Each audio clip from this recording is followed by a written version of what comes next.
We will begin our presentation. Good morning. Gaitawas Jusha, Gaitawa Tawasha, Sehopa, Wahenemehu Gayupsh Gayutse Oshraj Hanoshta.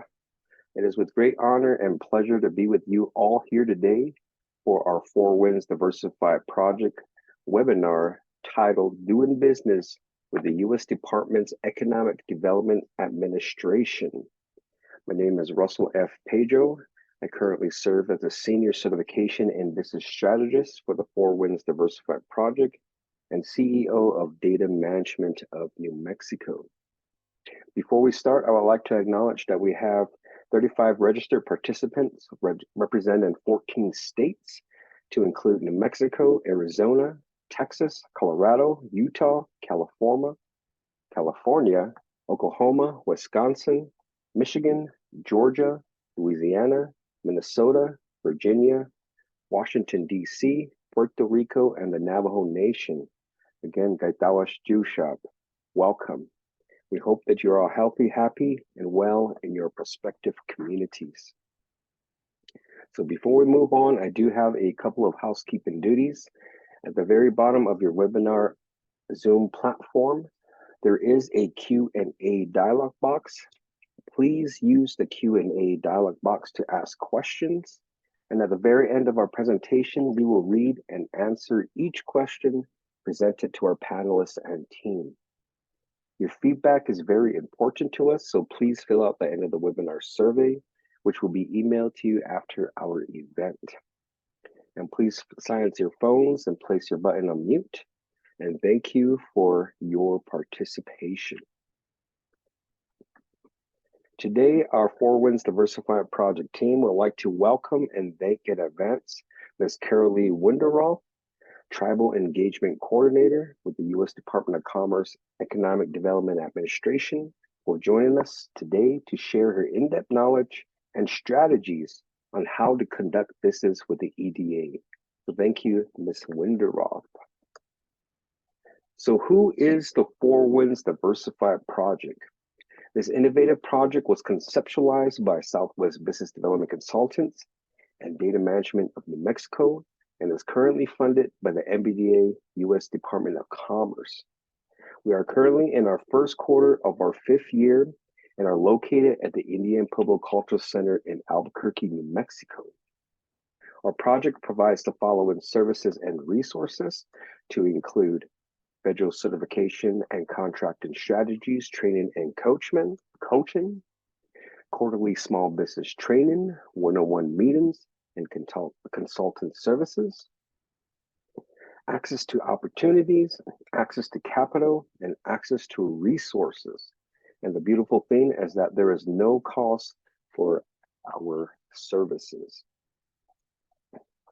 As you know, the Minority Business Development Agency was established in 1969 and is the only federal agency solely dedicated to the growth and global competitiveness of minority and Native American-owned small businesses.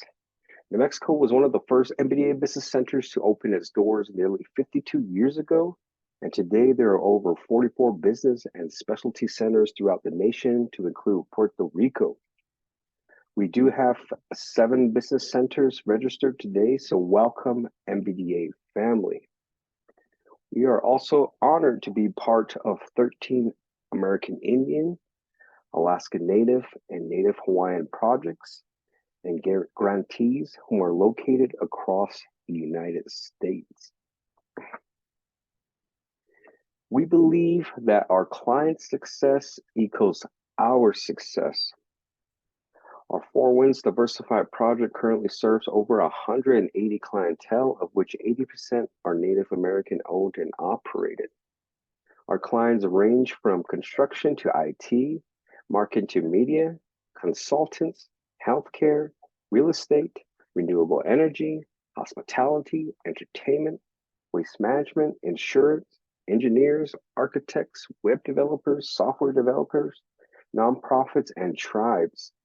And we have clients nationwide, from as far as Colorado, California, up to Washington, D.C., and North Dakota. As you can see, we have a lot of great success. And as mentioned, our success is our client's success. Our Four Winds Diversified Project team currently hosts quarterly webinar training to include the following topics and strategies. And the overall mission of all of our webinars are to get you as the small business and contractor ready and prepared to bid, market, and meet with federal procurement officers, as well as prepare your company for government contracting vehicles. We are very excited and honored to announce that we will be hosting a Native American Heritage Month webinar series. We have teamed up with the Native American Apex Accelerator, and we will have two parts. The first part marketed to the Department of Defense, the Big Six and Fourth Estate, coming up on Thursday, November the 16th. Second part, teaming for set-aside contracts, how to assemble a rocket ship business, which will be hosted Friday, November the 17th. So please look out for the flyer. It will be distributed, and look them out for social media. Also, I would like to invite you as attendees and participants to also either put in the chat and or email one of us if there's any other types of webinar focus that you would like to see us do. You know, we do have part ones and part twos, but you know, we'll love your feedback if there's any other types of individuals and or entities and or agencies that you would like us to work with. We will be happy to take your suggestions. Now for team introductions. First and foremost is Mr. Michael D. Peacock, who serves as CEO and President of Southwest Business Development Consultants. Mr. Peacock is currently under the weather at this moment, but he does send his regards and well wishes to all, and hopes you all have a great webinar today. Next, we do have Ms. Darla Jones, who currently serves as our project director for the Four Winds Diversified Project. Ms. Jones, the virtual floor is yours. Good morning. Thanks, Russell. And thank you for everyone for joining us today. The participants, I know you have busy schedules, and we appreciate you guys joining us today. And thank you to Miss Carolee, used to be part of MBDA, the Native Business Centers, so it's great to have you today with us. Thank you for sharing your knowledge and your resources, much appreciated. I am not only the project director for the Four Winds Diversified Project, but I'm also the point of contact. So please feel free to reach out to me if you have any questions or special requests. My information is there, email, and also at the end of the presentation. So thanks everyone, and enjoy the presentation. Thank you, Ms. Jones. Thank you, Ms. Jones. As Ms. Jones mentioned, we will have all of our contact information, including Mr. Peacock, Ms. Jones, and myself, at the very end of this presentation. Now for me, my name is Russell F. Pedro. I currently serve as a Senior Certification and Business Strategist for the Four Winds Diversified Project and CEO of Data Management of New Mexico. I've been very fortunate to work with both our Native and minority-owned small businesses, nonprofits, Native youth, and tribal organizations over the last 19 years.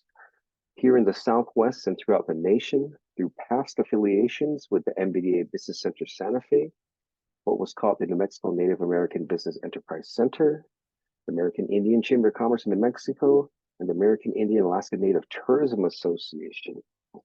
My personal motto is access to capital plus access to opportunities equals job creation and community and economic development.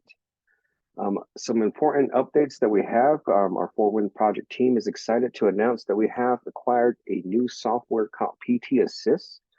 As Four Winds Diversified Project clients, you will be qualified for this program, which will send you federal procurement opportunities according to your certifications, codes, keywords, and capabilities. So for those who are interested, please either email me or put the information in the chat, and I'll be happy to get more information to you. So as part of today's webinar, we will present strategies for you to consider before you begin to market to the Department of Interior or other federal agencies such as the EDA. Also, these are important information for to keep up when you're potentially meeting with buyers. So make sure to update your system for award management or SAM.gov database. Make sure that your registration is active and that your SAM search authorization is yes. Um, as mentioned in the last 10, 15 webinars, this database is a critical tool used to identify and determine Buy Indian Act, SBA Hub Zone, SDBs, women-owned, and set-aside contracts. And also to know that this database is important to register in for SBA certification programs. You can also find, I can also use this database to find you procurement officers, procurement specialists can also use this database. So make sure all of your information is updated. Another important database for you to update is the SBA ProNet profile or the Dynamic Small Business Search profile. Again, make sure that your status is active, your capabilities narrative is updated, NAICS code keywords are also updated, including phone numbers and email addresses. I don't know how many times I look up companies and I don't see a capabilities narrative or even keywords. So make sure to update both these databases. And for those that might have a little bit of difficulty with these databases, because I know they can be pain, let us know. Our program can assist you with updating these databases as well. Another important document to keep in mind is to update your capability statement. Like a business plan, your capability statement is a living, breathing document. Update your statement every time you have completed a new contract or new project. It'll change dependent on the targeted agency because each agency has their own mission and focus. So make sure you do your due diligence and research prior to sending off your capability statement. Again, we can help you with developing your capability statement if that's something you are interested in doing, so let us know.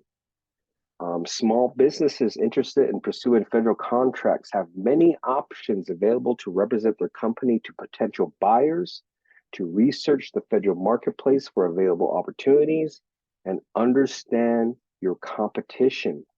To prepare a business for federal contracting opportunities, it is also important to understand these resources, to include, of course, SAM.gov, the DSBS, Federal Biz Ops, which is now part of the SAM.gov, learning about GSA scheduling, the Federal Procurement Database System, and of course, USspending.gov.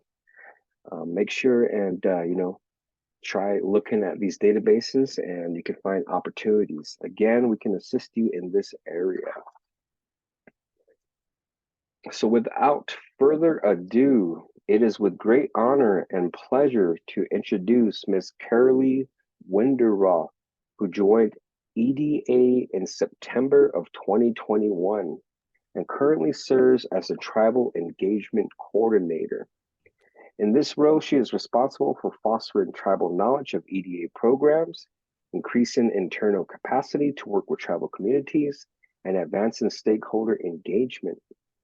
Ms. Wenderoth is a member of the Federated Salish and Kootenai tribes in Western Montana, and her federal service began with the Minority Business Development Agency as an expert consultant to the Office of Native American Business Development, and served as an advisor to the Agency on Tribal Affairs.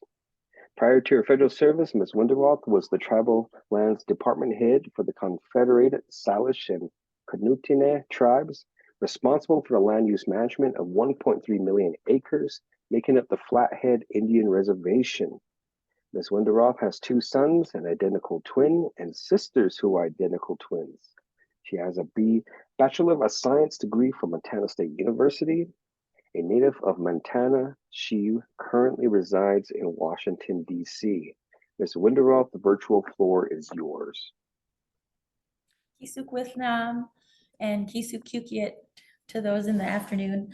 My name is Carolee Wenderoth, as pointed out, and again, I'm a member of the Confederate Salish and Kootenai tribe from Montana.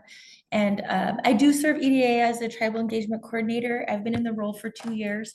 And I'm proud to say that EDA, this was the first time that they had ever hired the position out. It was hired under the American Rescue Plan. And as of September, it's now a permanent position within the Economic Development Administration. So excited that they're adding some permanent tribal spaces within the federal government. So I'm proud of that.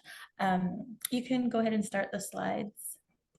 And so what I want to do today is just share a little bit about what we can do for you here at EDA. You can go on to the next slide, please. So our mission, it's really to lead the federal economic development agenda by promoting innovation and competitiveness, by preparing the American regions for growth and success, but really the idea is so that we can compete globally. And this is going to be done in a number of different ways. Next slide, please. EDA is small and mighty. We have a lot of things happening, and oftentimes people don't really understand the full scope and breadth of what we can do. And so just a couple of the ABCs, what we call of EDA. So we do have access to grants and funding.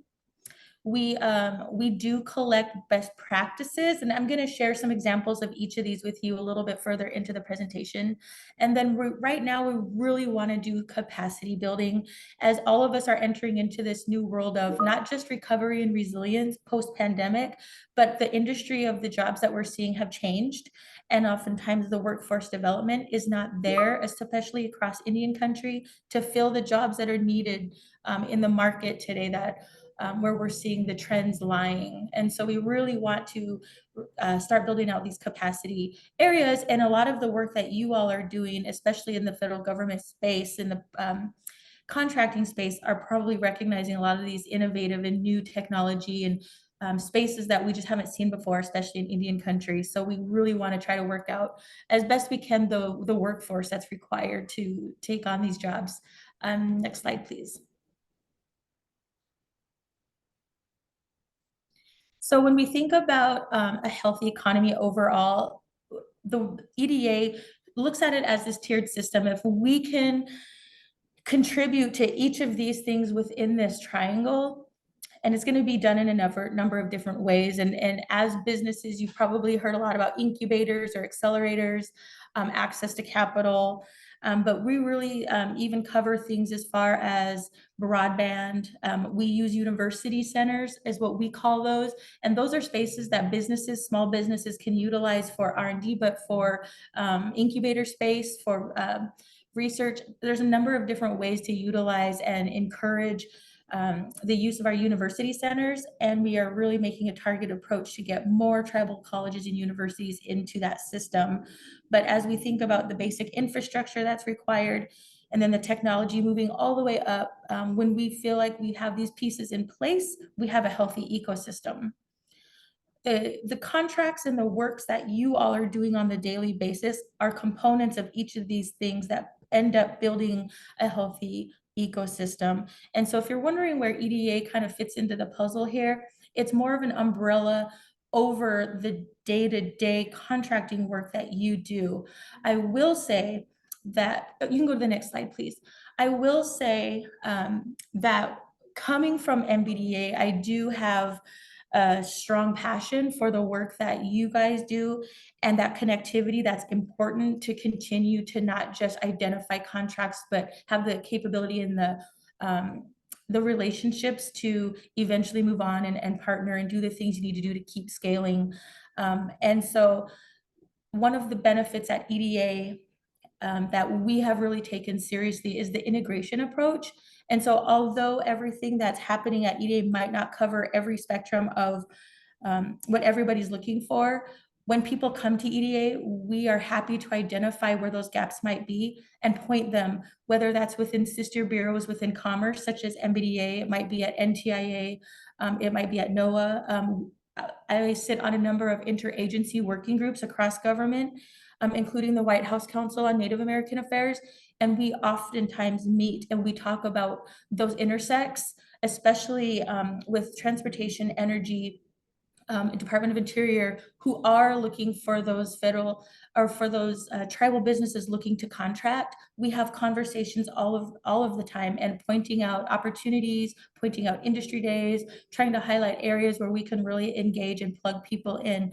So if you do have a question or you do think that EDA is not the place to be looking, please reach out because we can have a conversation, because if you might not be looking at one of our current opportunities or some of the things that we're focused on at the moment, but I might be able to connect you to an agency or an opportunity within another federal bureau within commerce or across government that matches or aligns with what you're going after, especially if it's a contract through bill or IRA right now, because I do know that they are heavily trying to focus on how do we get these tribal businesses in these set-asides, in these, whether it's Indian Incentive Program or some of the other areas where they know they can really target tribal businesses. So that conversation is happening all the time. So if I can be a resource for you at all, please reach out. I would be happy to connect you to folks that have those opportunities, and then the folks that they would guide you to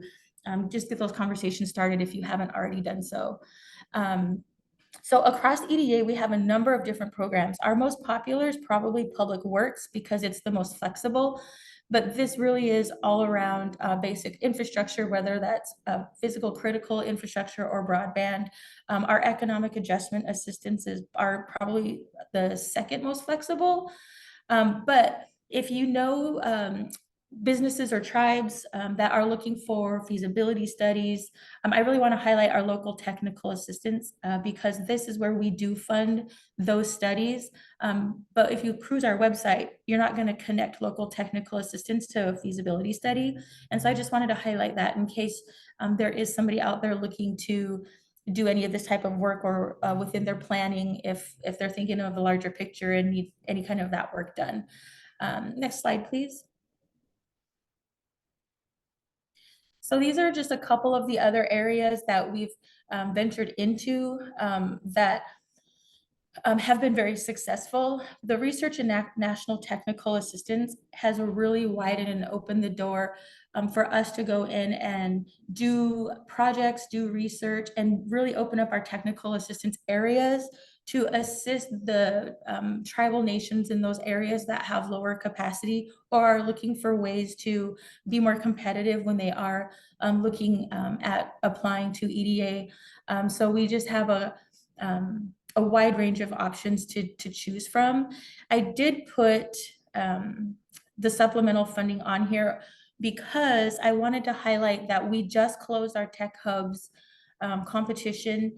And out of the 31, and the president 2 days ago made an announcement. He recognized the 31 designated Tech Hubs areas, and of those 31, 6 of them contain tribal government participation. So I wanted to highlight that because this is a large competition. It's a marquee program for EDA right now, and I was very happy that we had a number of tribal governments going after and seeking this highly sought after funding. Our recompete did close. I can't disclose the numbers yet because they haven't been made public, but I am looking forward to tribal participation in that one as well. As far as disaster, we have $500 million this fiscal year to distribute out to areas that are considered natural disasters. And so I really wanted to highlight that because that encompasses quite a bit. And for those that are looking at doing work in those areas that are going after recovery from a natural disaster, we do have a healthy pot of funding in that area. Next slide, please. So the example that I gave before on the slides was our most popular document that EDA is known for is our Comprehensive Economic Development Strategy, or we call it our CEDS. And this is really the basis. Anybody that's going to apply to EDA has to have a CEDS document. And this is just a comprehensive approach to really planning and being thoughtful and intentional about the way you want to develop your area, the way you're thinking about the future, the blueprint for collaboration regionally. But it really does, this is a great way to look at how you're going to build capacity and meet the needs that you're looking to not just develop, but to also scale. And this is a good way to invite public and private partnership when people see that you have thought about the way you're going to develop in an intentional way. It's a good way to invite investment into the area. I did want to highlight this document too, and just say that for tribes, tribes are not necessarily required to have a true SEDS document when applying. They can have a strategic document that they've created, but it does have to meet certain criteria and be as close to a SEDS document that meets the minimum standards of what we would require. But I just wanted to highlight that SEDS documents are required for everybody except those tribal nations, and they do have to have a document, but it doesn't have to be this one. But I would encourage anybody to take a look at the interactive map that is on this website, nato.org/EDD map. It's a good way to look at not just where economic development districts live, but there's a real in-depth information about the SEDS document itself. Next slide, please. So there's a number of ways that EDA does technical assistance. And we provide a lot of, I had mentioned feasibility studies before, but areas that are looking to do any sort of change or recovery, these are just some examples of the things we've done in the past. We've funded a recovery coordinator, construction infrastructure projects. And then on the capacity building side, this is where we're really trying to make a stronger attempt at making those connections and intersections, understanding that capacity sometimes is low in different areas. So if there's ways we can bridge work, bridge ideas, bridge resources, this is how we are trying to build out capacity. And I mentioned the university centers before, but our economic development districts we have over 400 across the United States, and we are in a position now where we are really highly encouraging tribes to work with our EDDs and our EDDs to work with our tribes. It's been kind of a parallel path where there hasn't been a lot of intersection yet, but the good news is some of those walls and those barriers that were preventing them from engagement on these efforts seem to be fading, and there's more of a collaborative approach to the way that people are looking at how to move forward in economic development, especially on a regional level, but even at a local level if there is shared space. Next slide, please. So my favorite area, and that was a slide that I had shared before when I was talking about, again, that capacity building, but fostering relationships and just that integration component across government, and even for a business like yours, even if it's a contract, the importance of those relationships and the networks that it takes to not just get into a space, but to scale, to sustain, to do the things that you want to continue to do is so relevant, and it's so important. And what we've done at EDA is we've created these spaces of collaboration that we're calling our communities of practice. And there's a couple of different things that we're looking for out of these communities of practice. And that's the activities that are happening. And so a lot of them, they're going to have events, networking events. There's peer learning. There's trainings that they're hosting. These trainings are ways to help build that capacity and offer trainings in different areas once those needs are recognized. The outputs that we're expecting, the organizations that we're serving, and the participants that are participating in those communities of practice are really engaged and really thoughtful about not just collecting those best practices, but what are also the challenges? How are we memorializing this, and how are we distilling this back out so that it's usable and not just words? There's actionable items and deliverables. And so we are learning every day not only how do we do these things better at EDA, but those organizations and participants individually and at a local level are learning things that from each other and through the peer learnings and the different spaces, how to do business better, especially with tribal nations. We have a indigenous community of practice that's going to be kicking up in January, and we're really excited about it. But the emerging practices identified coming out of these spaces has just been tremendous, and the wide reach and the networking that have been taking place was something. But for this program, I'm not sure that those walls would have come down, and we still would have found ourselves in a lot of siloed practice that federal government's known for. So some of the outcomes is again that connectedness, but it's also the awareness of these best practices. And so if we're doing something really well, but we're not sharing it with anybody, it's only serving us. And so just that awareness across the board of what we can do when we start sharing the ideas. The idea of impact is what we're really hoping to be able to point to as a way to move the needle and continue to invest in this model. Because if you want to go to the next slide, please, I can continue this thought. You can see across the board how many different communities of practice we have. Again, I've mentioned the Indigenous community, but our revolving loan fund, our economic development districts, we do have a technology-based economic development, or what we call TBED. There's a manufacturing space, the building resilient economies and coal, our building better regions, and our good jobs challenge. Both of those are communities of practice designed to foster the work that was created outside of our Build Back Better Regional Challenge and our Good Jobs Challenge that were programs of the American Rescue Plan. But collectively, there are so many spaces that any business and any organization who is interested in any of these areas is going to learn, even if it's just to network and learn where the spaces are to be, learn where the opportunities are, learn who it is in each of those industries that's going to be able to guide to what could potentially be a next contract, or even give ideas about where the trends are leaning, if you will. And so, being able to be a part of those conversations and that camaraderie and that networking, again, is just, it's an experience that I'm hoping that as many people as possible take advantage of and learn from, because so far it's really been valuable for those that have been participating. If you do want more information about that, you can go to eda.gov /communities. You can also email us directly at networks@eda.gov. That is the program that I am under, is the networks program.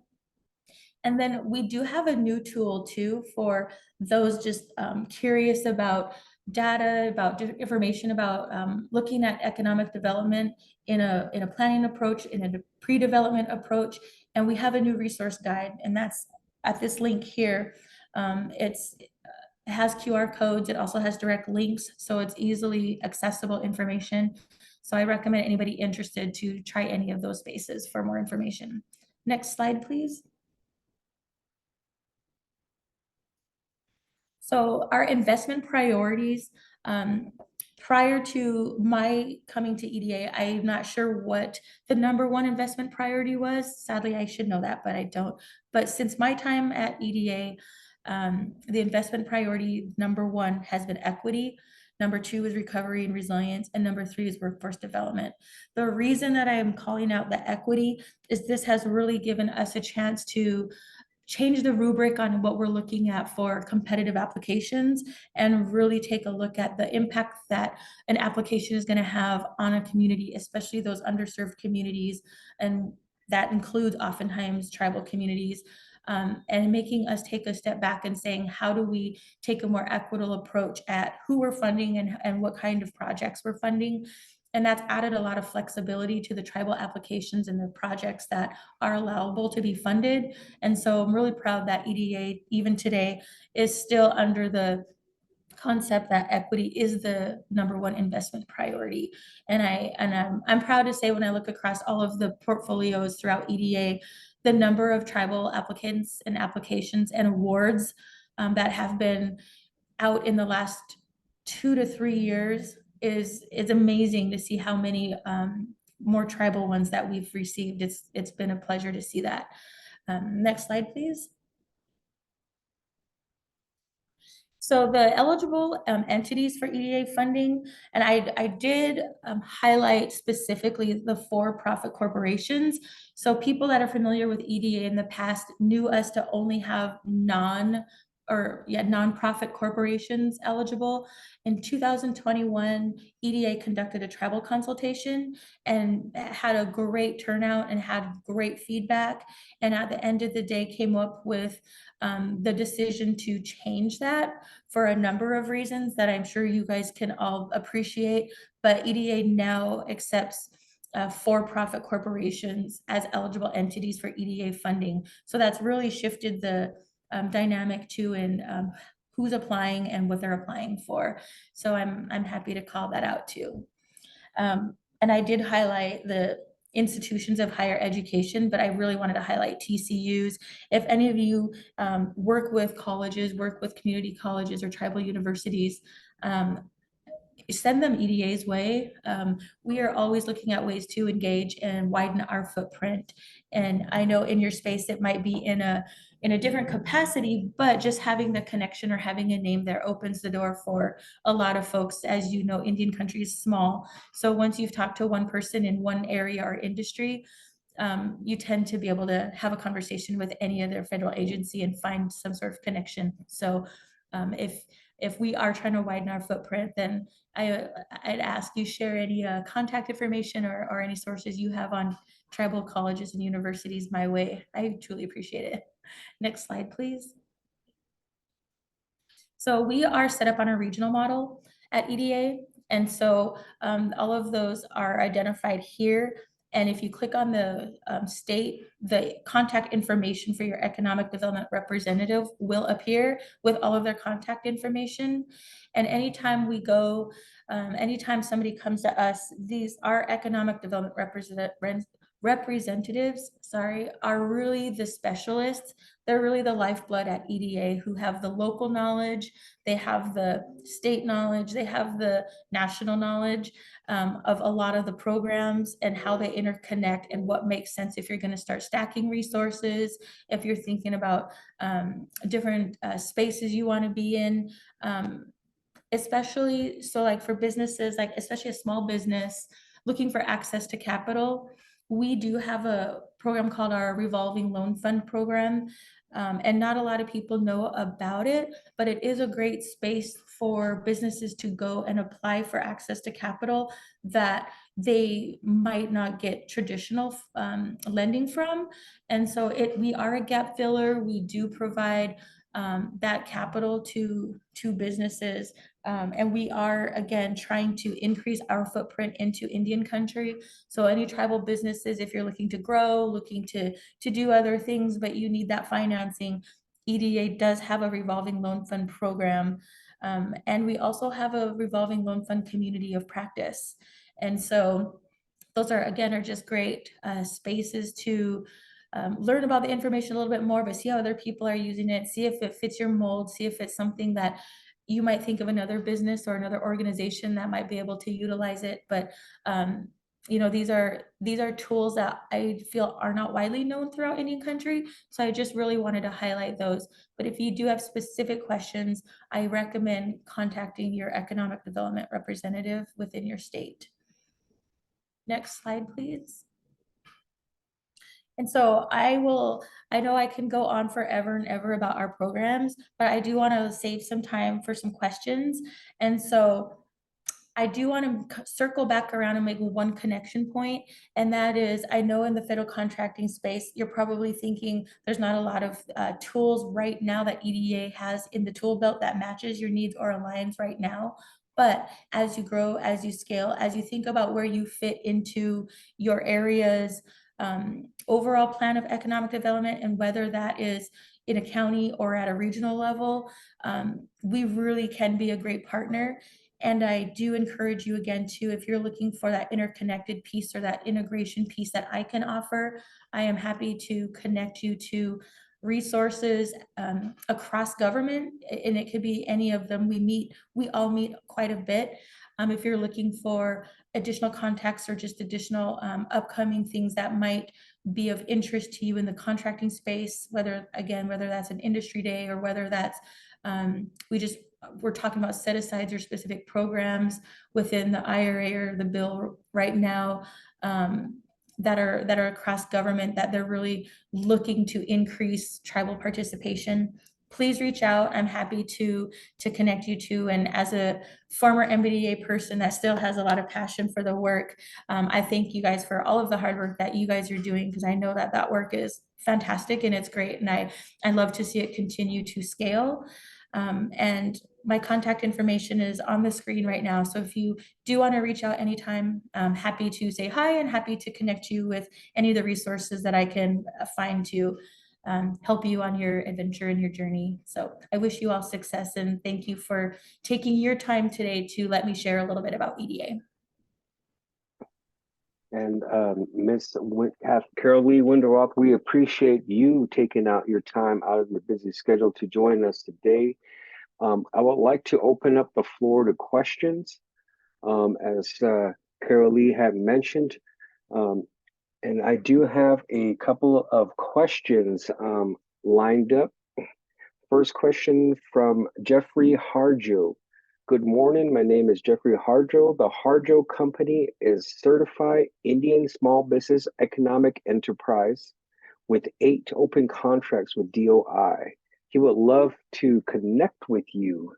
So he did send his email, which I can forward over to you, but he would like to connect with you. And then his second question, does EDA revolving fund program offer tools for small business? Yes. So definitely the answer to both of those is yes. I would love to connect. And I know Department of Interior is really eager to engage with any business that will come forward and really get into their space, because they have a lot of things to get out the door, and they do need tribal businesses to go after programs and secure those contracts. They are looking to engage. So I would happy to have that conversation and connect you with some of the resources that I have at Interior.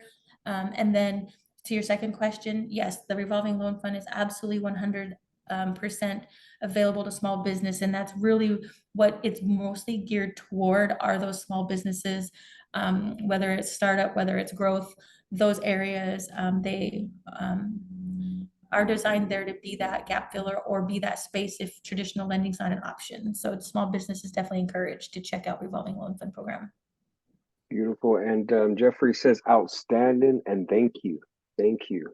Thank you. We do have another thank you, Carolee, for your presentation from Justin Duran. So he says thank you as well. You know, you have mentioned that building bridges and resource building and fostering those relationships are crucial and important. As a MBDA, Four Winds Diversified Project, we would love to also announce anything that EDA comes down the pipeline, any of your community of practice, any of your tribal consortiums. So please let our team know if EDA has any programs, conferences, summits, consortiums coming up, and we'll be happy to get that word out to our national network. I have a question. Does EDA have a newsletter or or something that goes out monthly that talks about opportunities? So we actually have quite a few newsletters, and so it kind of depends on like what you're interested in. So if you go to eda.gov, there is at the bottom of the page a section to apply for EDA's just general newsletter. But then we do have some ones that are a little bit more specific. Like I have an Indigenous newsletter. I call it, and it comes out quarterly. So the next issue will come out in November, and I do list a lot of opportunities in there as part of that publication. And then we have a coal one, but if you go to EDA's website and just in general, you'll be able to see which ones you can choose to describe to all of them or none of them or one. You can choose however many you want to subscribe to. Excellent. I And appreciate. then I will, if I'm not mistaken, I believe that there is a link to the federal contracting opportunities, like a collective one. I will try to find the link. I'll find out. We have a meeting next week early, and if I can't find the link today, then I'll circle back with my interagency group and see what that link is and make sure I share it with you so that you can share it with the group, because they do try to update those, and those are things where they're talking about upcoming industry days or upcoming closing dates for different opportunities are out there for contracts, and it's pretty extensive. So I think it might be a good resource if people don't already have the link. Excellent. I appreciate that. We do have another question.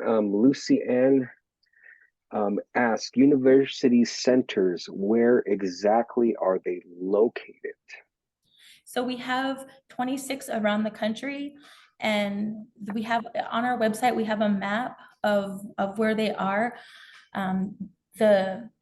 It's amazing what the work that you can do there with our university centers, and their hidden gem, especially if people that are looking for spaces for incubators, if you're looking for research and development, if you're looking for the academic side of things, to help guide decisions, or looking for technical assistance. And it could be on applications to things. It could be on questions.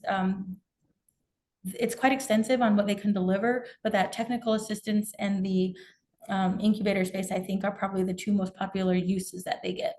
But there is a map of all 26 on our website. Excellent, excellent.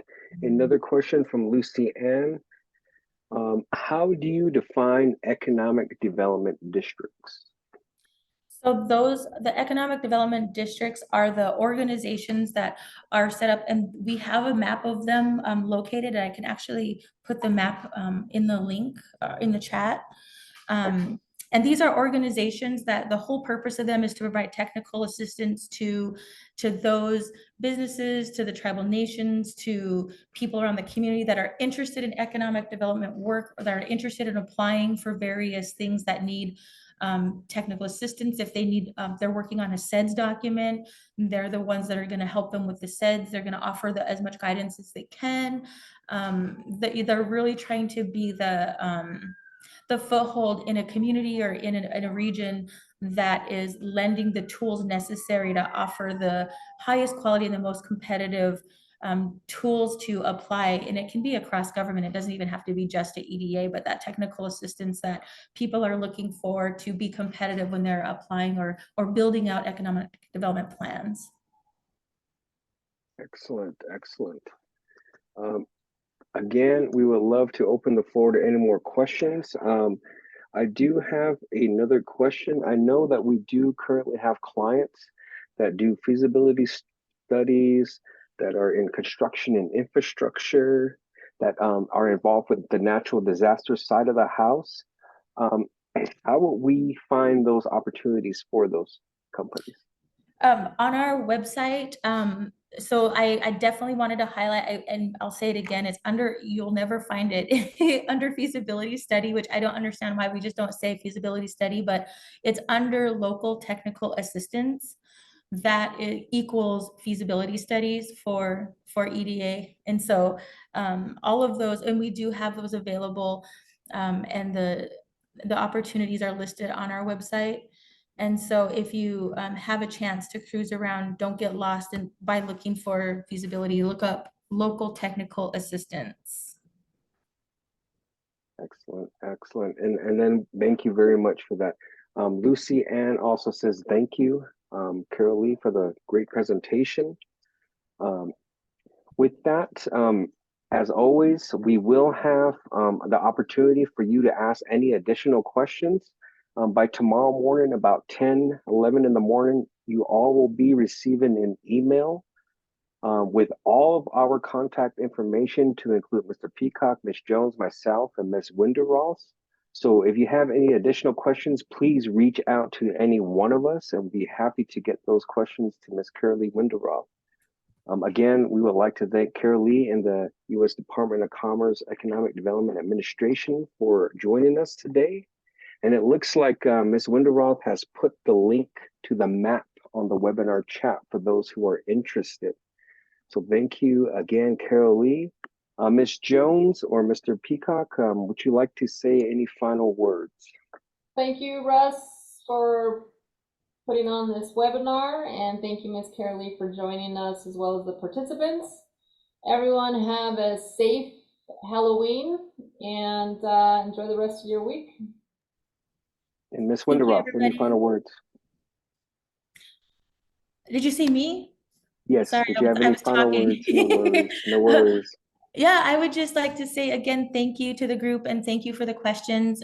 Thank you. If you have any other questions, please email me. I believe my phone number, once you get to my email address, I think my phone number is there too, in case anybody wants to call, but email is always a great way because then we have record of the conversation. It's easier to respond on when you can go back and see the intent of the question. So I look forward to continued dialogue, and thank you, Four Winds, for inviting me here today. Excellent. Thank you, Carolee. And we did get a last question from Jeffrey. Yes, we can get you a copy of the recording. We will have that on our YouTube page. So again, look, we do have a Four Winds Diversified Project YouTube channel, which has all of our, a majority of our webinars on there, as well as our virtual success stories from our clients. Again, we are going to be having a Native American Heritage Month webinar series on November the 16th and 17th. So please look out for that flyer. There also is going to be a free matchmaking event on November 30th at the Albuquerque Convention Center. So for those who are interested, please reach out to our team. We can get you more information. And of course, you know, for those interested in joining our program, we are happy to assist you with federal opportunities, access to capital, access to resources. So again, thank you all for joining us. Have an excellent day. Again, and have a happy Halloween. Yes. Would you mind sharing the Native American Heritage Month flyer? Because if you don't mind, I would like to share it out with our interagency groups so that they know that they have this event that they can push out. So most definitely, Carolee, I will get that flyer over to you. And again, thank you for your time, and have an excellent afternoon, great week, and we shall see you the next time. Thank you.